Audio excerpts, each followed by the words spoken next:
Hello everyone, good morning, Radhe Radhe, जय श्री श्याम। दोस्तों, स्वागत है आप सभी का थ्रोन एजुकेशन के ऑनलाइन प्लेटफॉर्म पे। थ्रोन एजुकेशन के इस डिजिटल प्लेटफॉर्म पे आप सभी का हार्दिक स्वागत है, हार्दिक अभिनंदन है।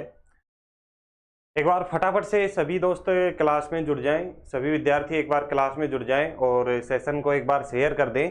उसके बाद में हम कंटिन्यू करते हैं। आज का जो अपना इम्पोर्टेंट करंट अफेयर रहेगा उसके बारे में हम यहाँ पे चर्चा करेंगे। ज़्यादा समय नहीं लेंगे, ज़्यादा समय व्यर्थ नहीं करेंगे आपका। फटाफट से हम जो इम्पोर्टेंट करंट अफेयर से अपने क्वेश्चन बन सकते हैं वो सारी चीज़ें आज हम यहाँ पे देखेंगे। तो एक बार सभी विद्यार्थी फटाफट से एक बार सेशन को शेयर कर दें, उसके बाद हम कंटिन्यू करते हैं आज का जो अपना सेशन रहेगा। और तब तक के लिए जिस किसी विद्यार्थी ने थ्रोन एजुकेशन का जो एप्लीकेशन है वो अगर डाउनलोड नहीं किया है तो ये थ्रोन एजुकेशन का एप्लीकेशन आप सभी विद्यार्थियों को डाउनलोड करना है।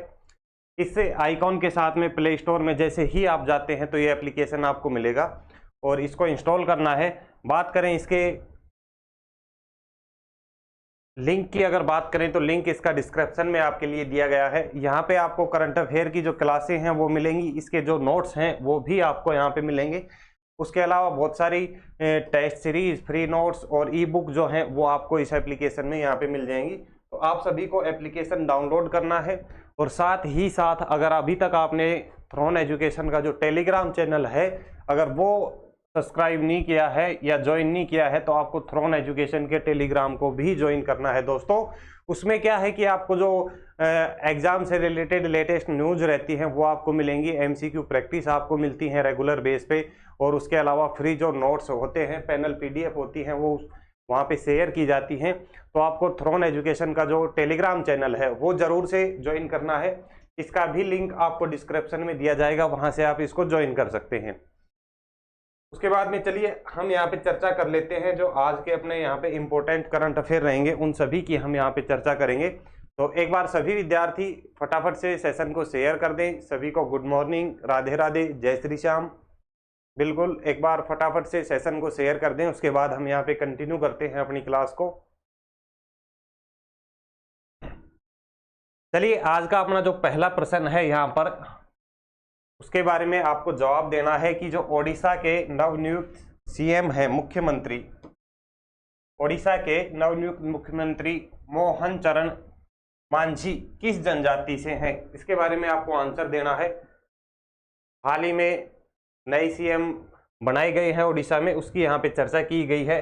तो बात करें मोहन चरण मांझी के बारे में, तो मोहन चरण मांझी को आपको याद रखना है कौन सी जनजाति से रहेंगे, संथाल जनजाति से रहेंगे।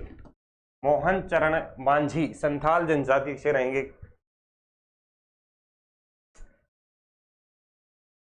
बिल्कुल, संथाल जनजाति से ये रहेंगे।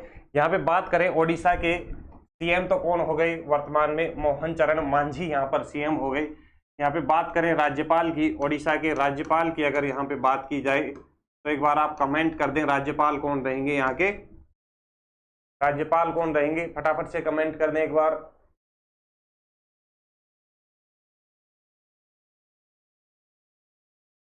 रघुबर दास यहाँ पर यहाँ के राज्यपाल रहेंगे ओडिशा के। और बात करें मोहन चरण मांझी की, इसके बारे में एक बात आपको याद रखनी है कि बीजेपी के पहले नेता, बीजेपी के पहले सीएम बने हैं, पहले नेता हैं जो कि यहाँ पर सीएम बने हैं। ओडिशा के सीएम बनने वाले बीजेपी के पहले नेता, ओडिशा के सीएम बनने वाले बीजेपी के पहले नेता रहेंगे मोहन चरण मांझी। उसके बाद हम यहाँ पे चर्चा करते हैं आज के अपने नेक्स्ट क्वेश्चन की। हाल ही में विश्व बाल श्रम निषेध दिवस मनाया गया है दोस्तों, उसके बारे में आपको बताना है कि ये दिवस कब मनाया गया है।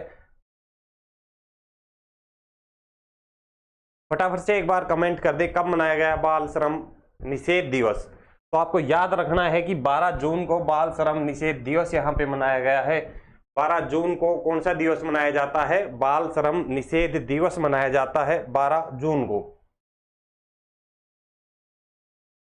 आपसे पूछ लिया जाए कि पहली बार ये कब मनाया गया था, पहली बार की अगर यहाँ पे बात करें कि बाल श्रम निषेध दिवस पहली बार कब मनाया गया था, तो आपको याद रखना है 12 जून 2002 को पहली बार ये मनाया गया था। 12 जून 2002 को पहली बार ये मनाया गया था। अंतर्राष्ट्रीय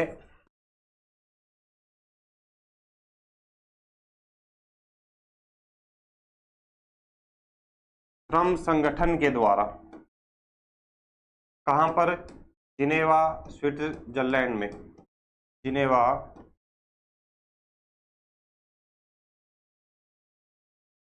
स्विट्जरलैंड में पहली बार मनाया गया। कब? 12 जून 2002 को ये पहली बार मनाया गया था, जिनेवा स्विट्जरलैंड में। बात करें इस बार की वर्ष 2024 की, 12 जून 2024 की, यहाँ पे हम बात करें, यहाँ पे आपसे थीम पूछ सकता है कि इसकी थीम क्या रही है। थीम की अगर बात करें तो थीम आपको याद रखनी है दोस्तों, क्या रहेगी यहाँ पे? थीम आपको याद रखनी है, आइए अपनी प्रतिबद्धताओं पर काम करें।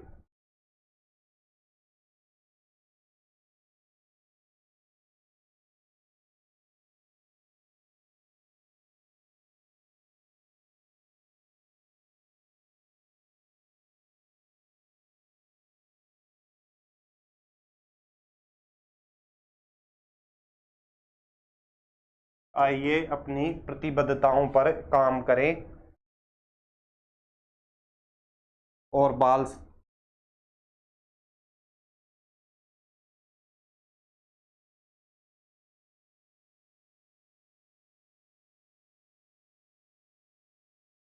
इसकी थीम यहाँ पे पूछी जा सकती है। आपको याद रखना है कि 12 जून को बाल श्रम निषेध दिवस मनाया जाता है।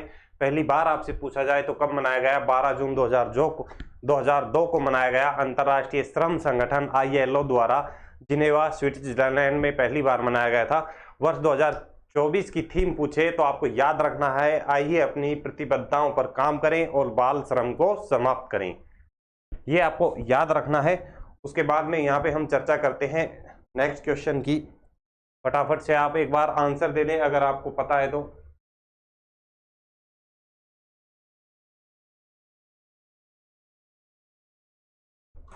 फटाफट से एक बार कमेंट कर दें।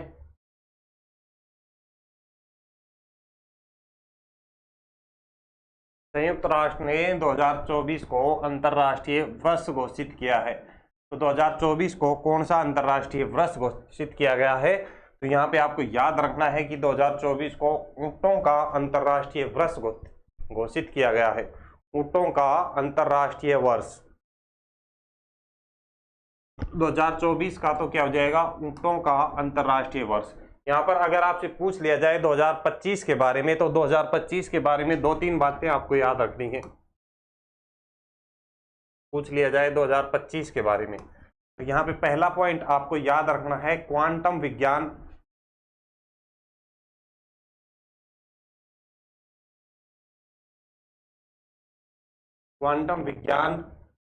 और प्रौद्योगिकी का अंतर्राष्ट्रीय वर्ष।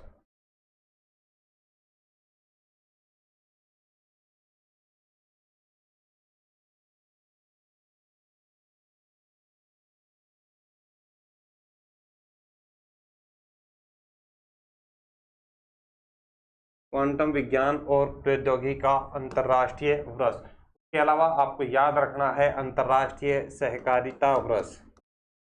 अंतर्राष्ट्रीय सहकारिता वर्ष।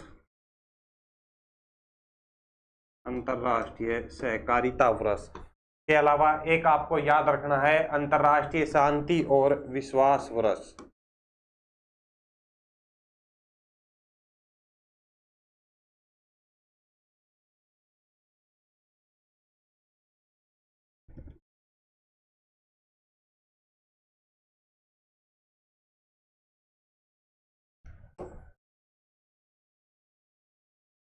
एक आपको याद रखना है अंतर्राष्ट्रीय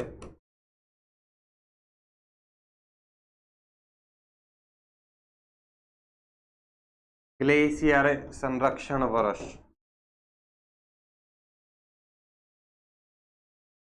वर्ष 2025 के बारे में अगर आपसे पूछा जाए तो आपको ये 5 चीजें यहाँ पे याद रखनी है। कौन कौन सी? कि वर्ष 2024 को क्वांटम विज्ञान और प्रौद्योगिकी का अंतर्राष्ट्रीय वर्ष घोषित किया गया है। अगला आपको याद रखना है कि अंतर्राष्ट्रीय सहकारिता वर्ष भी इसको घोषित किया गया है। नेक्स्ट आपको याद रखना है अंतर्राष्ट्रीय शांति और विश्वास वर्ष भी इसे घोषित किया गया है और अंतर्राष्ट्रीय ग्लेशियर संरक्षण वर्ष भी इसे घोषित किया गया है। तो ये 4-5 बातें आपको याद रखनी है किससे संबंधित? 2025 से संबंधित। और बात करें 2024 की, तो 2024 में आपको याद रखना है कौन सा, ऊंटों का अंतर्राष्ट्रीय वर्ष इसे घोषित किया गया है। उसके बाद हम यहाँ पे नेक्स्ट क्वेश्चन की यहाँ पे चर्चा कर लेते हैं। यहाँ पे थ्रोन एजुकेशन ने एक बुकलेट जारी की है मंथली मासिक करंट अफेयर की, और इस मासिक करंट अफेयर की इतनी जबरदस्त बुकलेट तैयार की गई है। बूस्टर बुकलेट रहेगी ये, बूस्टर बुकलेट रहेगी। मिनिमम समय में, कम से कम समय में अधिक से अधिक आप इसका रिवीजन कर सकते हैं। मात्र 24 से 25 पेज में इसे कवर किया गया है। मात्र 24 से 25 पेज में ओनली एग्जाम ओरिएंटेड यहाँ पर चीजें डाली गई हैं। जो एग्जाम में छपने लायक कंटेंट है वो ही यहाँ पे डाला गया है। तो जो कोई विद्यार्थी ये बुक परचेज करना चाहता है तो थ्रोन एजुकेशन का जो एप्लीकेशन है वो एप्लीकेशन आपको डाउनलोड करना है, जिसका लिंक दिया गया है डिस्क्रिप्शन में। और वहां पर आप ई बुक और बुक्स वाले सेक्शन में जाके वहां से ये डाउनलोड आप कर सकते हैं और अपनी तैयारी कर सकते हैं करंट अफेयर की। आपको ज्यादा कॉपियां भरने के चक्कर में, पन्ने भरने के चक्करों में नहीं रहना है दोस्तों। इसको आपको डाउनलोड करना है। टीम ने बहुत ही बेहतरीन वर्क किया है इसमें, और यहाँ से आप करंट अफेयर की अपनी तैयारी कर सकते हैं। ना तो इसमें कोई ज़्यादा पन्ने हैं कि आपको याद ना होंगे, ना ही ज़्यादा कोई प्राइस रखा गया है। मात्र 12-13 रुपए के आसपास इसका कुछ प्राइस है। इसे आप ले सकते हैं, डाउनलोड कर सकते हैं, और जो अपनी करंट अफेयर की जो समस्या रहती है मंथली करंट अफेयर की, उसको यहाँ से आप दूर कर सकते हैं। आपको करना क्या है, थ्रोन एजुकेशन का एप्लीकेशन डाउनलोड करना है और वहाँ पे ई बुक वाला जो सेक्शन है उसमें जाके वहाँ से आप इसे डाउनलोड कर सकते हैं। चलिए नेक्स्ट क्वेश्चन की यहाँ पे बात करते हैं। जापान भारत समुद्री अभ्यास जीमैक्स 2024 का 8वां संस्करण कहाँ आयोजित किया गया है? कौन सा संस्करण था? 8वां संस्करण कहाँ आयोजित किया गया है? एक बार फटाफट से आप कमेंट करके बता दें। बात करें इस 8वें संस्करण की, तो इसका आयोजन कहाँ पे किया गया? योकोसुका में। कहाँ पे किया गया? योकोसुका में, आपको याद रखना है। योकोसुका में इसका आयोजन किया गया है। यहाँ पे बात करें भारत और जापान की, तो भारत जापान के बीच में आपको याद रखना है एक दो एक्सरसाइज, जैसे धर्म गार्जियन। कौन सी हो जाएगी? धर्म गार्जियन। और उसके अलावा आपको याद रखना है एक यहाँ पे कौन सी होगी, अभी जो हमने बात की जीमैक्स, धर्म गार्जियन, जीमैक्स। और उसके अलावा अगर यहाँ पे बात की जाए तो एक आती है सैन्यूमेट्री के नाम से, सैन्यूमेट्री। ये एक्सरसाइज, ये 3 एक्सरसाइज आपको याद रखनी है। किस किस के मध्य में होती हैं? भारत और जापान के मध्य में होती हैं। धर्म गार्जियन, जीमैक्स और सैन्यूमेट्री।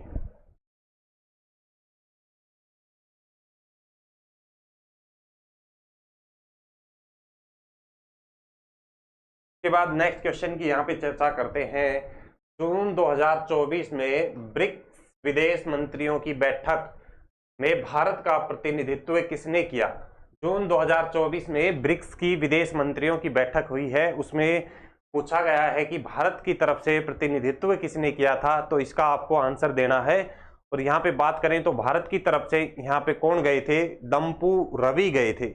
कौन गए थे? दम्पू रवि यहाँ से गए थे भारत की तरफ से। ऑप्शन नंबर जो सी रहेगा ये यहाँ पे अपना करेक्ट आंसर रहेगा। बात करें इस ब्रिक्स की, इस ब्रिक्स का अगर आपसे हेडक्वार्टर पूछा जाए, इस ब्रिक्स का अगर आपसे हेडक्वार्टर पूछा जाए तो आपको याद रखना है दोस्तों, कहाँ रहेगा?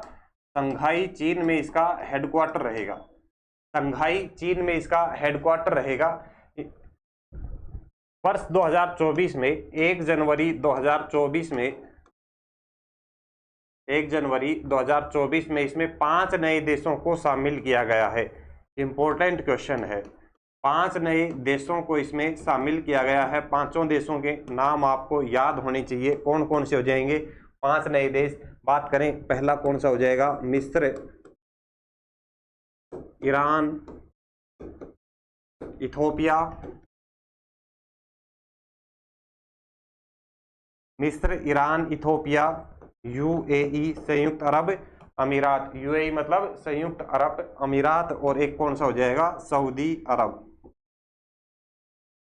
सऊदी अरब। ये 5 नए देश इसमें शामिल किए गए हैं इस बार 1 जनवरी 2024 से। हेडक्वार्टर की बात की जाए तो संघाई में हो जाएगा। ब्रिक्स की बात करें तो इसमें कौन कौन से हो जाएंगे, ब्रिक्स में कौन कौन से, ब्राजील, रसिया, इंडिया, चाइना और साउथ अफ्रीका। उसके अलावा 5 ये नए देश इसमें और शामिल कर दिए गए हैं। ठीक है, उसके बाद हम यहाँ पे चर्चा करेंगे। और इस बार इसमें भारत की तरफ से विदेश मंत्रियों की बैठक में प्रतिनिधित्व किसने किया, दम्पू रवि ने यहाँ पे प्रतिनिधित्व किया है। उसके बाद नेक्स्ट क्वेश्चन की यहाँ पे एक बार चर्चा करते हैं। राज्यपाल लक्ष्मण प्रसाद कहाँ के हैं? लक्ष्मण प्रसाद आचार्य ने सिक्किम में राज्य विधानसभा के प्रोटेम स्पीकर के रूप में किसे शपथ दिलाई है? प्रोटेम स्पीकर के रूप में, सिक्किम के प्रोटेम स्पीकर के रूप में किसे शपथ दिलाई है?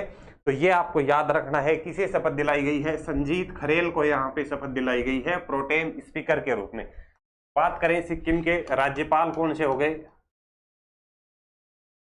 सिक्किम की बात करें, सिक्किम में आपको याद रखना है राज्यपाल, जैसा कि क्वेश्चन में बताया गया है, कौन रहेंगे? लक्ष्मण प्रसाद आचार्य, लक्ष्मण प्रसाद आचार्य। मुख्यमंत्री की यहाँ पे बात करें, मुख्यमंत्री आपको याद रखना है कौन हो जाएंगे? प्रेम सिंह तमांग, प्रेम सिंह तमांग यहाँ पे हो जाएंगे।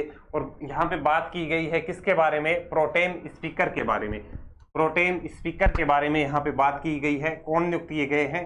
संजीत खरेल को यहाँ पे प्रोटेम स्पीकर नियुक्त किया गया है। और इसकी बात करें प्रोटेम स्पीकर की, तो आर्टिकल, एक मिनट, बात करें प्रोटेम स्पीकर की, तो इस प्रोटेम स्पीकर का संविधान में जिक्र कहां पे किया गया है? तो आपको दोस्तों याद रखना है आर्टिकल नंबर 180(1) में, आर्टिकल नंबर 180(1) में प्रोटेम स्पीकर का यहाँ पे जिक्र किया गया है। ये बात आपको याद रखनी है। किससे संबंधित? प्रोटेम स्पीकर से संबंधित। सिक्किम से संबंधित राज्यपाल हो जाएंगे लक्ष्मण प्रसाद आचार्य। मुख्यमंत्री की बात करें तो प्रेम सिंह तमांग यहाँ पे मुख्यमंत्री हो जाएंगे। और उसके बाद में अगर आपसे पूछ लिया जाए, राज्यपाल बता ही दिए लक्ष्मण प्रसाद आचार्य। उसके बाद हम यहाँ पे नेक्स्ट क्वेश्चन की चर्चा करते हैं। पुरुषों की 500 मीटर दौड़ में, पुरुषों की 500 मीटर दौड़ में भारत के लिए रजत पदक किसने जीता? भारत के लिए रजत पदक की यहाँ पे अगर हम बात करें तो आपको याद रखना है गुलवीर सिंह, यहाँ पे आपको याद रखने हैं गुलवीर सिंह। और इस प्रतियोगिता की अगर बात की जाए तो इसका आयोजन किया गया था पोर्टलैंड ट्रैक फेस्टिवल अमेरिका में, पोर्टलैंड ट्रैक फेस्टिवल अमेरिका में इसका आयोजन किया जाता है। और इसमें रजत पदक जीतते हैं कौन? गुलवीर सिंह यहाँ पे रजत पदक जीतते हैं।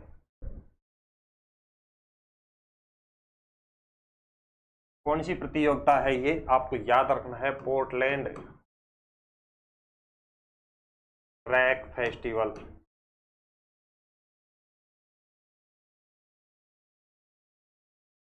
Portland track festival meet America.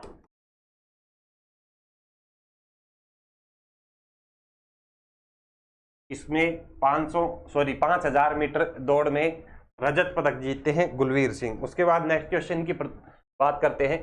3 साल के कार्यकाल के लिए बांग्लादेश के अगले सेना प्रमुख के रूप में किसे नामित किया गया है? बांग्लादेश के सेना प्रमुख की यहाँ पे बात की गई है, किसे नामित किया गया है? तो आपको याद रखना है यहाँ पर कौन हो जाएंगे? जनरल वकर उज जमान, जनरल वकर उज जमान यहाँ पर सेना प्रमुख नियुक्त किए गए हैं। कहाँ के? बांग्लादेश के। कहाँ के? बांग्लादेश के। और बात करें इस बांग्लादेश की, तो यहाँ की अगर प्रधानमंत्री की अगर आपसे बात पूछी जाए, प्रधानमंत्री, एक आपसे पूछ सकते हैं राष्ट्रपति के बारे में, एक आपसे पूछ सकते हैं मुद्रा के बारे में, एक आपसे पूछ सकते हैं इसकी राजधानी के बारे में। ये हर जो अपने पड़ोसी देश हैं उन पड़ोसी देशों की तो आपको याद होनी चाहिए तीनों चारों बातें। प्रधानमंत्री कौन हो जाएगी? शेख हसीना, शेख हसीना यहाँ पे बांग्लादेश की प्रधानमंत्री हो जाएंगी। उसके बाद में राष्ट्रपति की बात करें तो मोहम्मद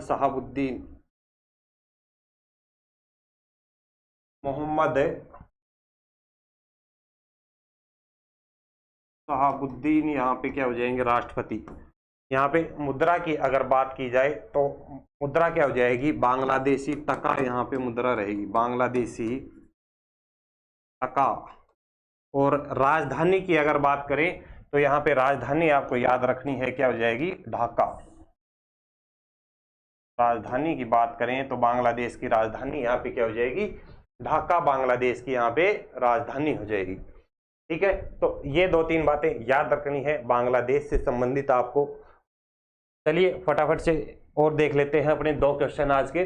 अंतरराष्ट्रीय हॉकी महासंघ ने दिसंबर 2024 में होने वाले पहले जूनियर, इंपॉर्टेंट क्वेश्चन है, पहले जूनियर विश्व कप के लिए किस देश को मेजबान के रूप में नामित किया गया है। कौन सा? अंतरराष्ट्रीय हॉकी महासंघ ने पहले जूनियर विश्व कप के लिए किस देश को नामित किया है? तो यहाँ पे आपको याद रखना है भारत को नामित किया गया है पहले जूनियर विश्व कप के लिए।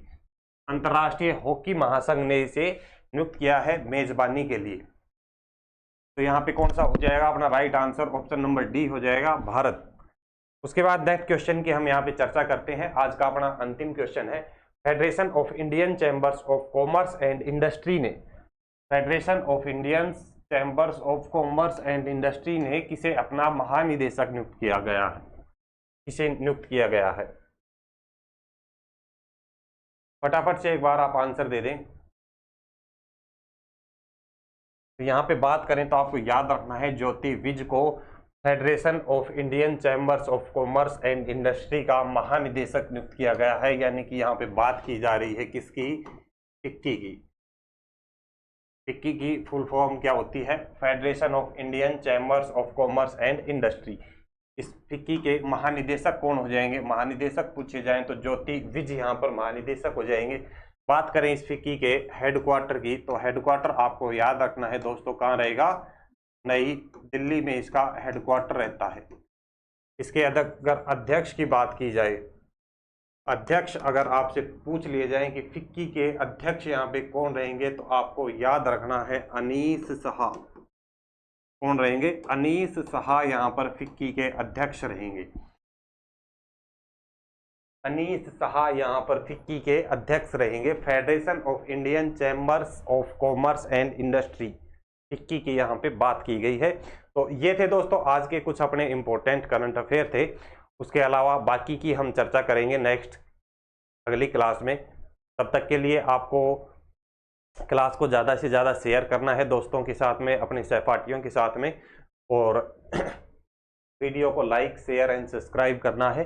और साथ ही साथ में अभी तक आपने अगर थ्रोन एजुकेशन का जो एप्लीकेशन है वो अगर डाउनलोड नहीं किया है, तो आप सभी को एप्लीकेशन को डाउनलोड करना है, थ्रोन एजुकेशन एप्लीकेशन।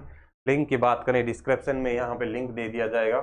और उसके अलावा करंट अफेयर की अगर आपको तैयारी करनी है, मंथली मैगजीन अगर आपको ज़रूरत है, तो ये मंथली मैगजीन आप ले सकते हैं। थ्रोन एजुकेशन के एप्लीकेशन में आपको अवेलेबल हो जाएगी, वहाँ से आप इसे डाउनलोड कर सकते हैं। डाउनलोड करके इसका प्रिंट भी निकलवा सकते हैं। मात्र 24-25 पन्ने इसमें रहेंगे। ठीक है, तो आज के लिए हम इतना ही रखते हैं, बाकी हम चर्चा करेंगे नेक्स्ट क्लास में। सभी विद्यार्थियों के लिए, सभी विद्यार्थी एक बार चैनल को लाइक शेयर और सब्सक्राइब जरूर से करें। हम मिलेंगे बिल्कुल एक नेक्स्ट क्लास में मिलेंगे। सभी को जय हिंद, जय भारत।